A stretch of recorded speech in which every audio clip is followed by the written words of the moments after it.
해석하는 만큼 신앙생활한다, 인생 산다, 말씀을 믿는다, 말씀이 일한다는 제목으로 두 번째 말씀을 전하겠습니다. 마태복음 14장을 보면 오병이어의 기적이 일어납니다. 예수님이 키즈밀 어린아이 도시락 하나로 20세 이상 어른 남자만 5,000명, 여자와 아이까지 합하면 2만여 명을 먹이십니다. 그리고 제자들에게 배를 타고 갈릴리 호수 건너편으로 가라 하셔요. 예수님은 홀로 남아 기도하십니다. 갈릴리 호수는 바다로도 불립니다. 성경에서 갈릴리 바다 또는 긴네렛 바다로도 불러요. 이유는 히브리어로 호수와 바다가 같은 단어입니다. 문자적 뜻은 많은 물이에요. 에스겔서와 계시록을 보면 many waters, 많은 물이 나오는데 같은 표현입니다. 그렇게 제자들이 예수님의 명령에 따라 배를 타고 갈릴리 호수를 건너가고 있었습니다. 바람이 불고 풍랑이 일면서 제자들이 큰 어려움 가운데 처하게 돼요. 영어 번역으로는 heavy wave and strong wind, 큰 파도와 강한 바람으로 번역합니다. 다른 본문으로 보면 우리가 죽게 된 것을 안 돌아봅니까? 이런 말씀이 있을 정도로 갈릴리 호수에 부는 풍랑은 사람을 죽게 만들 수 있습니다. 제자들이 불순종해서 고난을 당하는 게 아닙니다. 예수님 명령대로 순종해서 가는데도 풍랑이 일어요. 성경의 많은 인물들도 그랬습니다. 하나님이 부르시고 사명 주시고 능력까지 주셔서 현장에 나가도 많은 고난과 어려움을 겪습니다. 바울로 하면 이방인의 사도로 부름받아 현장에 가면 겪는 일은 돌에 맞아 죽은 줄로 알고 내던져지고 매를 맞고 감옥에도 여러 번 들어갑니다. 이 땅에 오신 예수님도 마찬가지셨죠. 비난, 협박, 매질, 십자가의 죽음의 고난을 당하셔요. 우리도 마찬가지입니다. 예수 잘 믿고 신앙생활 열심히 하려고 하고 금식하며 기도하고 교회 사랑하고 사명 감당해도 인생의 바다에 풍랑이 입니다. 더 어려운 것은 하나님이 다 설명도 안 해주셔요. 요셉의 형들이 요셉을 미워하여 노예로 팔려가고 감옥에도 들어갑니다. 그때 하나님이 요셉에게 다 설명을 안 하셔요. 다윗이 사울 왕의 미움을 받아 광야를 전전하며 도망자로 살아갈 때에 하나님이 왜 그런 고난을 당해야 되는지 설명하지 않으십니다. 욥이 그 큰 고난을 당할 때 하나님은 다 설명하지 않으셔요. 우리도 마찬가지입니다. 이해 안 되는 설명 없는 많은 어려움을 겪습니다. 그렇게 순종해도 인생의 바다에 풍랑이 입니다. 하나님은 다 설명을 또 안 해주셔요. 그럼 어떻게 하라는 거냐? 어려움 중에 믿음으로 반응하고 믿음으로 해석해야 됩니다. 어려울 때 쓰라고 믿음 주셨고 어려울 때 붙잡으라고 말씀 주신 거예요. 그렇게 어려울수록 기도하고 말씀을 읽고 반응을 하세요. 고난만 있는 게 아닙니다. 하나님의 위로도 있습니다. 사망의 음침한 골짜기만 지나가는 게 아닙니다. 푸른 초장 쉴 만한 물가로도 갑니다. 눈물 골짜기만 가는 게 아닙니다. 기쁨의 뜰로도 인도하셔요. 화가 변하여 복이 되게 하시고 합력하여 선을 이루시고 all is well that ends well, 끝을 좋게 만드십니다. 여러분 믿습니까? 그렇게 예수님이 가라고 하셔서 배를 타고 갈릴리 호수를 건너는데도 풍랑이 일고 죽을 것만 같은 큰 고난을 당합니다. 예수님이 물 위를 걸어서 제자들에게 가십니다. 제자들은 처음에는 예수님인 줄 몰라 봅니다. 유령이라, 영어 성경들은 고스트라, 한국식으로 하면 물귀신이라 이렇게 깨닫고 반응을 해요. 이제 우리 죽나 보다, 갈릴리 호수에 물귀신이 다 나타나고 인 겁니다. 마태복음 14장을 보면 소리를 질렀다고 말해요. 결국 예수님인 줄로 깨닫습니다. 예수님의 목소리도 들려요. 안심하라, 나니 두려워하지 말라. 이 목소리가 들릴 정도면 예수님이 가까이 오신 거죠. 예수님이 제자들이 처한 문제를 아시고 가까이 오시고 말씀까지 해주셨으면 우리가 예상하는 것은 곧바로 바람과 파도가 잔잔해지는 겁니다. 우리식으로 하면 인생의 큰 문제를 놓고 새벽에 기도하고 금식하며 간구했습니다. 하나님이 안심하라, 두려워하지 말라 내게 말씀을 해주셨어요. 그러면 우리가 예상하는 것은 집에 가보면 출근해보면 문제가 다 해결되어 있는 겁니다. 그런데 해결되지 않고 있어요. 갈릴리 호수의 바람과 파도는 계속 일고 있습니다. 마태복음 14장을 보면 예수님이 배 안에 들어오신 뒤에야 파도와 풍랑은 잠잠해져요. 곧 예수님이 가시적으로 눈앞에 보입니다. 가청적으로 내 귀에 목소리까지 들려도 상황은 변하지 않는다는 겁니다. 이때가 해석을 할 때입니다. 해석을 잘 해야 됩니다. 예수님이 눈앞에 보이고 목소리까지 들리는데 삶의 환경은 당장 변하지 않는다. 어떻게 반응하고 해석을 해야 할까요? 그걸 베드로의 해석으로 적용을 하겠습니다. 베드로가 두 가지 해석을 할 수 있습니다. 1번, 배 안에 계속 있는다. 예수님이 가까이 오셨으니까 기다리면 해결을 하시겠지. 둘째, 아직 풍랑 중에 있지만 예수님 없는 배 안에 있기보다 풍랑 중이어도 예수님 계신 바다로 나간다. 베드로를 제외한 다른 제자들은 첫 번째 해석을 합니다. 배 안에서 기다린다. 이에요. 풍랑이는 호수에 배 밖으로 나가는 것은 죽음이기 때문에 그래요. 상식적인 판단이죠. 그러나 베드로는 두 번째 해석을 합니다. 예수님 없는 배 안에 있기보다 풍랑이 일어도 예수님 있는 쪽으로 가려고 해요. 믿음으로 판단을 하는 거죠. 이때 베드로가 무턱대고 배 밖으로 나간 게 아닙니다. 예수님에게 물 위로 나가도 되느냐고 묻고 허락을 받고 나간 거예요. 예수님은 come, 오라 하십니다. 베드로의 해석을 좋게 보신 거죠. 그게 아니었으면 예수님이 배 안에 계속 있으라 하시지 come, 오라 하시지 않아요. 그렇게 예수님의 허락을 받고 베드로가 배 밖으로 이제 나가야 됩니다. 그런데 예수님은 come, 오라는 말씀만 하십니다. How to, 어떻게 오라는지는 이야기를 안 하셔요. 헤엄쳐서 오라는 건지 예수님처럼 물 위를 걸으라는 건지 거기까진 예수님이 말씀을 안 하십니다. 역시 이때도 해석을 해야 됩니다. 예수님 오라 하셨으니까 베드로 해석을 해야 돼요. 첫째는 인간적 상식적 해석입니다. 헤엄쳐서 예수님에게 가는 거예요. 베드로가 어부기 때문에 기본 이상의 수영을 할 겁니다. 물론 풍랑이는 바다라 또 어렵기도 합니다. 둘째는 믿음으로 해석을 하고 예수님처럼 물 위를 걷겠다 하는 겁니다. 베드로는 두 번째 해석을 합니다. 그리고 발을 내디뎌요. 영어 성경 번역으로는 Peter walked on the water로 번역을 합니다. 걷다, to walk로 번역된 헬라어는 tread, trample, crush with the feet 이에요. tread는 짓밟다입니다. trample은 세게 밟다 이에요. crush with the feet도 발로 밟다이죠. 곧 마태복음의 저자가 베드로가 어떤 모양으로 배 밖에 나가는지를 자세히 말해주고 있습니다. 첫 발부터 tread, trample, crush with feet로 땅을 밟듯이 자신 있게 발을 내딛었다는 거예요.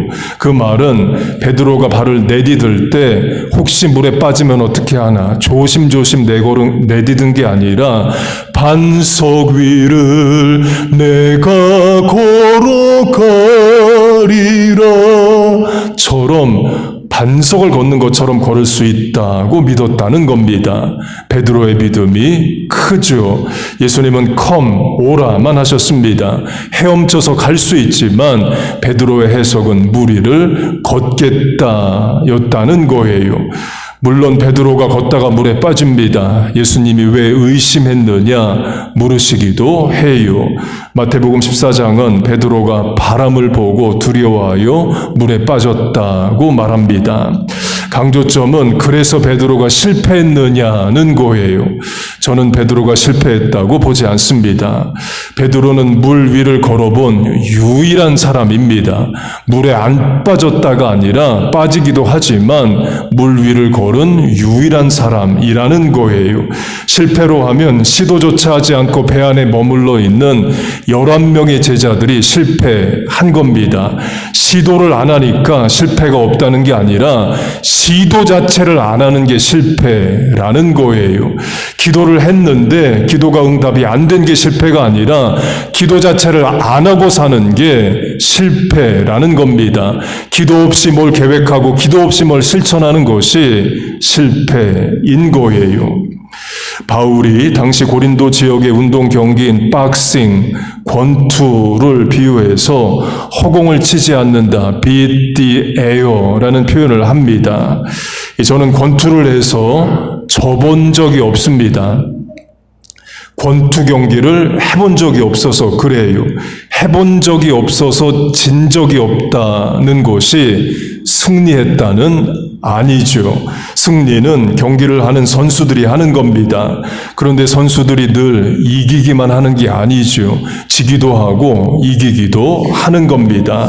곧 베드로는 물에 빠졌기 때문에 실패한 것이 아닙니다. 무리를 걷겠다고 발을 내디딘 게 성공이고 실제로 무리를 걸은 것이 성공인 거예요. 예수님 없는 배 안에 있기보다 예수님 있는 곳으로 가겠다는 그게 성공이라는 겁니다. 우리가 부모로서 자녀에게 신앙적인 권면, 조언을 할 때도 마찬가지입니다.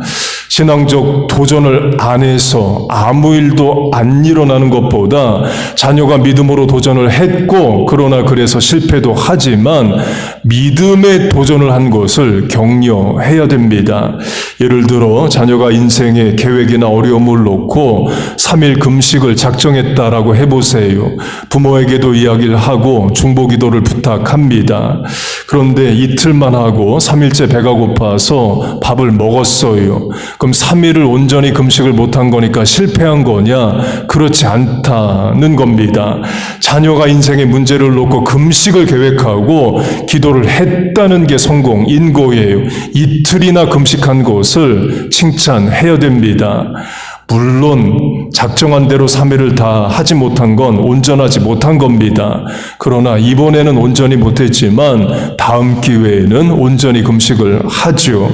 자녀가 인생의 중요한 일을 놓고 기도했다는 자체가 성공인 거예요.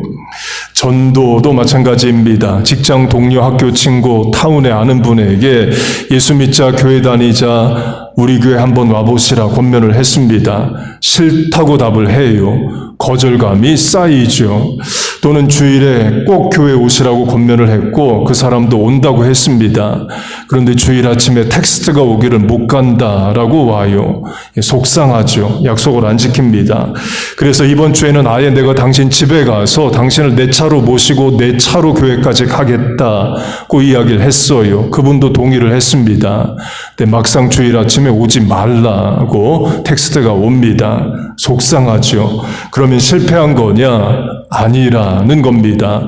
내가 입술을 열어서 전도를 하고 그 사람을 위해 중보하여 기도하고 권면을 했다는 것을 하나님은 귀하게 보십니다.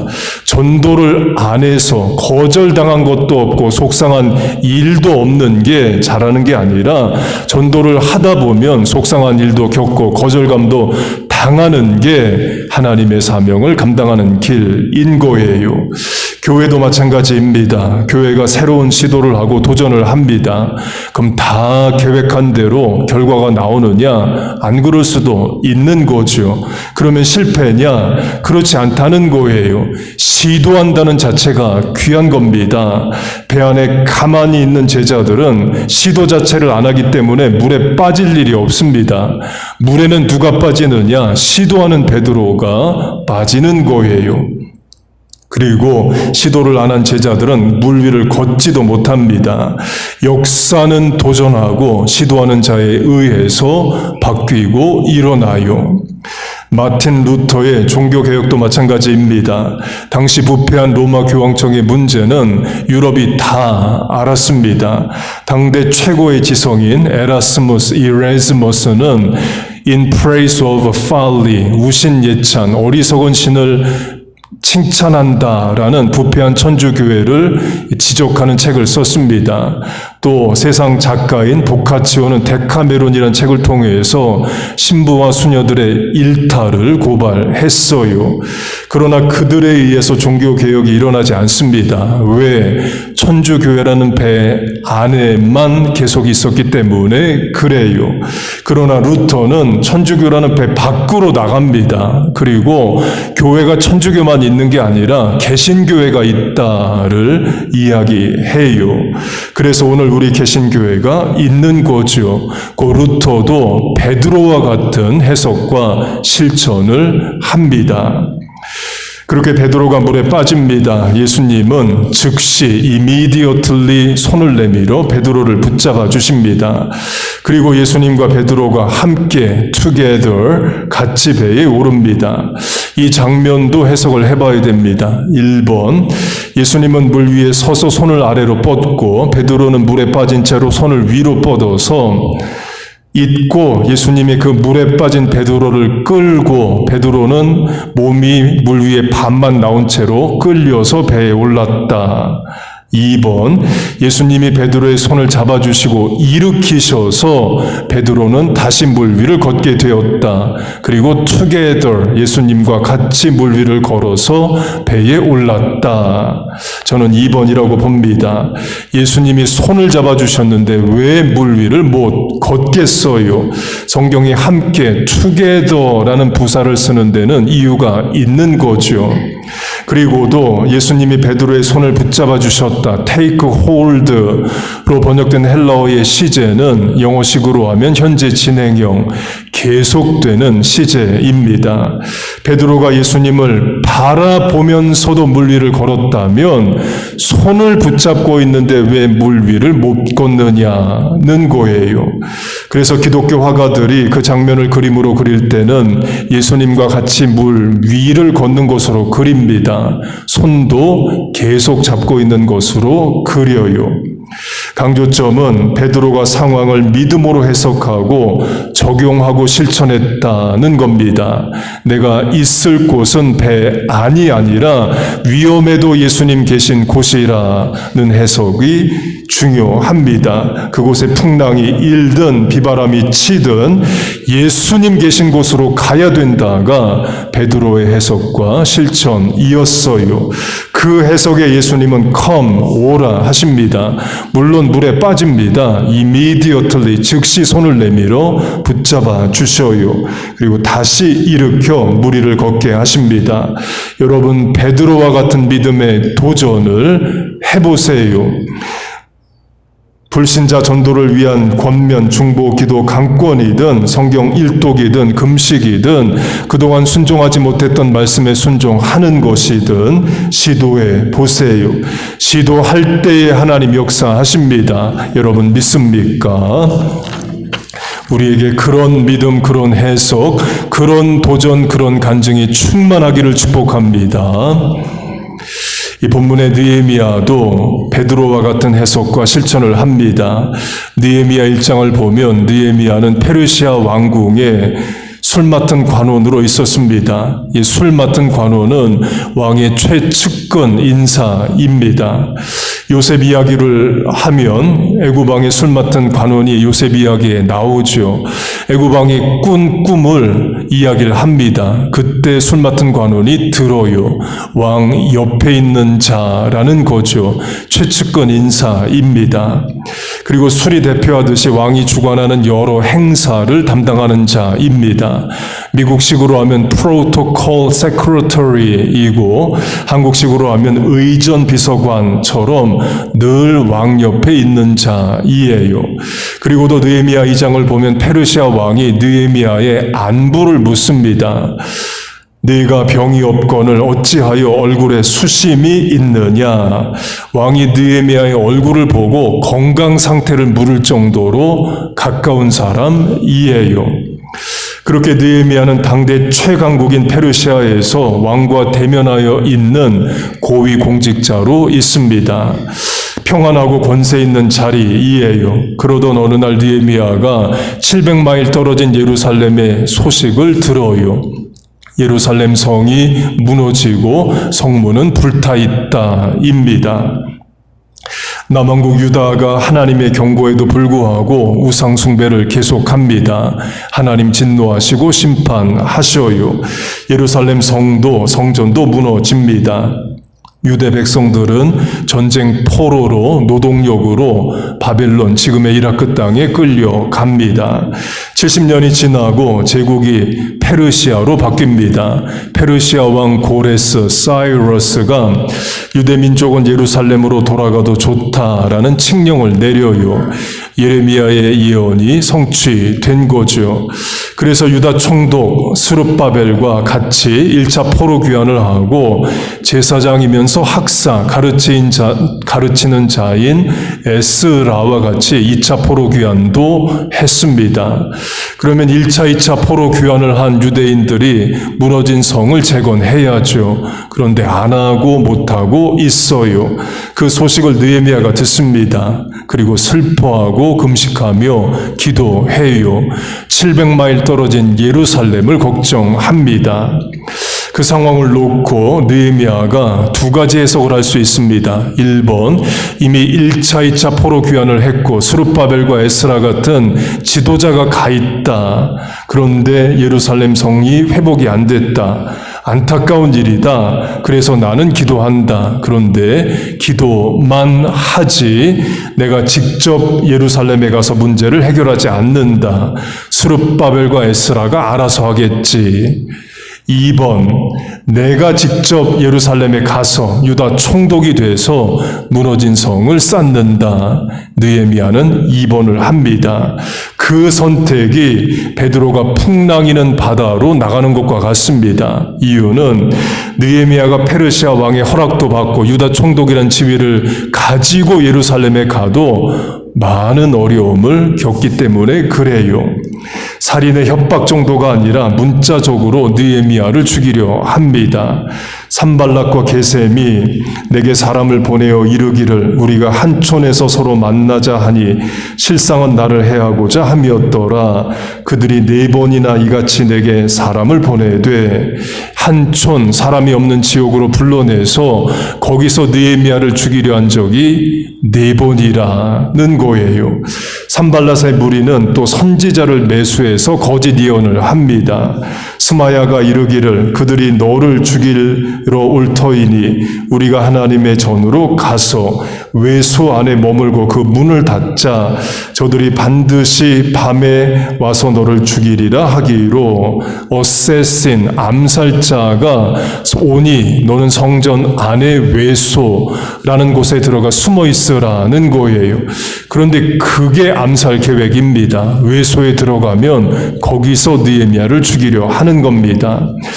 그리고 그 일을 말했던 예언자는 매수된 자이에요. 그는 하나님께서 보내신 자가 아니라 도비야와 산발렛에게 뇌물을 받고 내게 이런 예언을 함이라.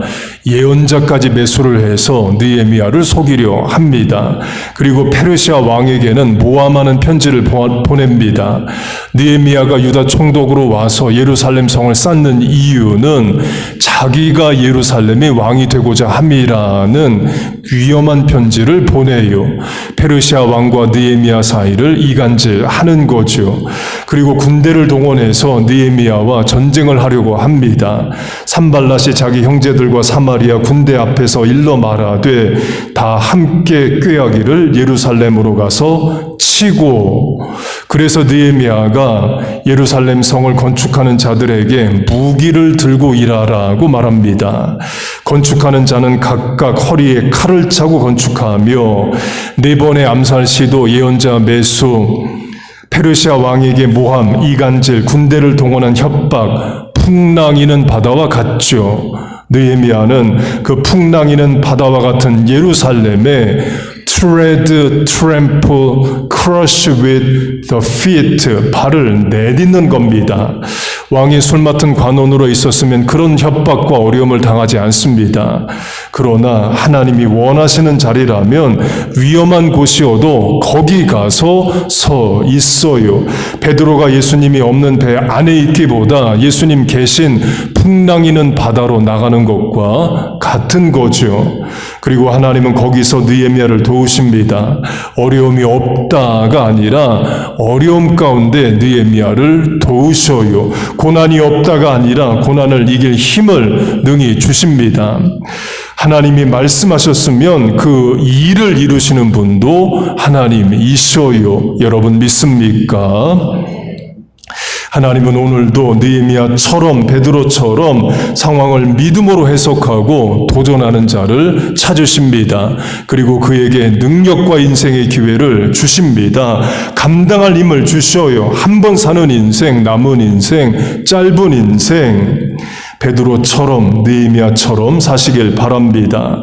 내게 주어진 하루, 오늘이라는 순간, 이번 한 주간 바다와 같은, 풍랑이는 바다와 같은 현실이라 해도 여러분 예수님 찾아오십니다. 하나님 함께 하십니다. 믿음으로 해석하고 반응하면 풍랑은 잠잠해집니다. 여러분 믿습니까?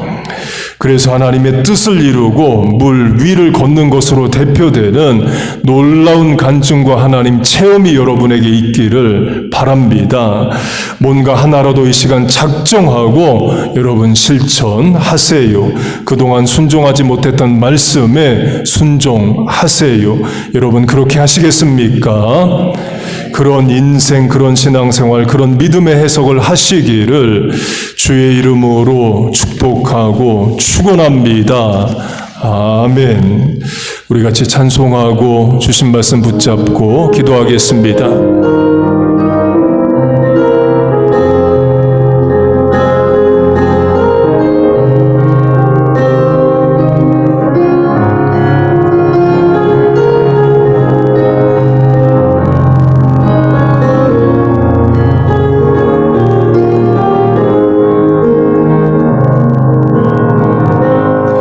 주님 나를 부르시니 두려움 없이 배에서 나아가리라.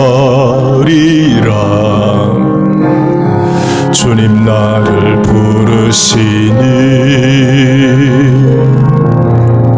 주님 내게 오라시니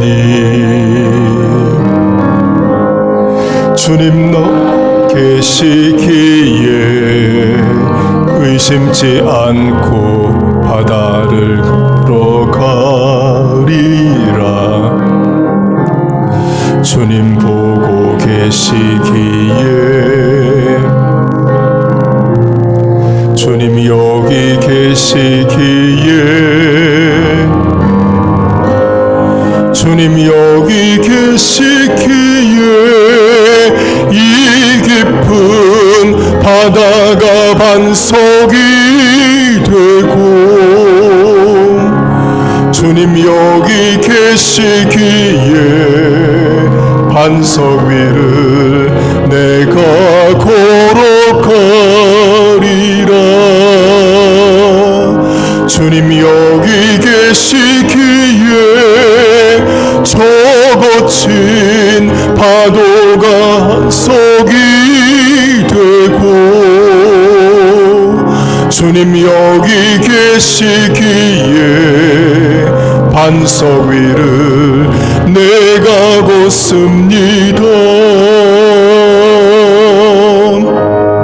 주님 나를 부르시니 두려움 없이 배에서 나아가리라. 주님 나를 부르시니 주님 내게 오라시니 주님 보고 계시기에 의심치 않고 바다를 걸어가리라. 주님 보고 계시기에 주님 여기 계시기에 주님 여기 계시기에 이 깊은 바다가 반석이 되고 주님 여기 계시기에 반석 위를 내가 걸어가리라. 주님 여기 계시기에 저 거친 파도가 반석이 되고 주님 여기 계시기에 반석 위를 내가 걷습니다. 아멘. 우리 같이 통성으로 기도하겠습니다. 하나님 아버지, 이 시간 주의 전에 나왔습니다. 살려고 하나님 앞에 나왔습니다. 병든 인생의 치유를 간구합니다. 늦어지고 모자란 인생이 선착케 하심과 충만히 채워주심을 구합니다. 넘어진 인생이 일으켜주심을 간구합니다. 주의 전에 나와 입술을 열어 이 시간 간구하는 기도에 하나님 응답하여 주시옵소서. 하나님 베드로와 같은 해석을 하게 하시고 느헤미야와 같은 실천을 하게 하여 주옵소서. 때론 물에도 빠지지만 실패도 하지만 넘어지지만 예수님 오셔서 즉시 우리를 붙잡아 일으켜 주시는 줄로 믿습니다. 그 믿음의 해석에 하나님 함께하여 주시옵소서. 우리와 자녀들에게 베드로와 같은 느헤미야와 같은 믿음을 허락하여 주옵소서. 하나님 아버지, 또한 이 시간 기도합니다. 내 집은 기도하는 집이라 My house will be called a house of prayer. 기도하는 집이라 하셨사오니 하나님 이 시간 약속의 말씀을 믿고 듣고 붙잡아 기도합니다. 너는 내게 부르짖으라. 내가 내게 응답하겠고 내가 알지 못하는 크고 비밀한 일을 알리리라. 아무것도 염려하지 말고 오직 모든 일에 기도와 간구로 너희 구할 것을 감사함으로 아뢰라. 그리하면 모든 지각에 뛰어난 하나님의 평강이 그리스도 예수 안에서 너희 마음과 생각을 지키시리라. 너희는 마음에 근심하지 말라. 하나님을 믿으니 또한 나를 믿으라. 구하라 그러면 주실 것이요, 찾으라 그러면 찾을 것이요, 두드리라 그러면 열릴 것이니 구하는 이가 얻을 것이요, 찾는 이가 찾을 것이요, 두드리는 자에게 열릴 것이란 약속의 말씀을 주여 내가 붙잡아 믿어 아버지 하나님 이 시간 찾고 두드리고 간구합니다. 길을 여시고 문을 여시고 주여 도울 사람을 붙여주시옵소서. 내 입을 넓게 열라 내가 채우리라. 너희 말이 내 귀에 들린 대로 그대로 이루어 주리라. 이제 이후로 너희가 내 이름으로 무엇을 구하든지 받은 줄로 믿으라. 믿음은 바라는 것들의 실상이요 보지 못하는 것들의 증거라. 수고하고 무거운 짐진 자들아 다 내게로 오라. 내가 너희를 쉬게 하리라. 너희 짐을 여호와께 맡겨버리라. 이는 저가 너를 붙드시며 의인의 요동함을 영영히 허락지 아니하시리라. 너 너희 염려를 주께 맡기라. 이는 저가 너희를 권고하심이라. Cast all your cares on him, for he cares for you. 하나님 아버지, 시간 상한 심령, 병든 몸, 멍든 가슴, 지친 영혼, 깨진 관계, 낙심한 심령, 피곤한 영혼 주의 전에 나와 하나님 이 시간 간구하고 부르짖고 기도합니다. Hear our prayer, answer our prayer request. 주여 은혜를 내려 주옵소서. 우리 다시 한번 찬양하겠습니다.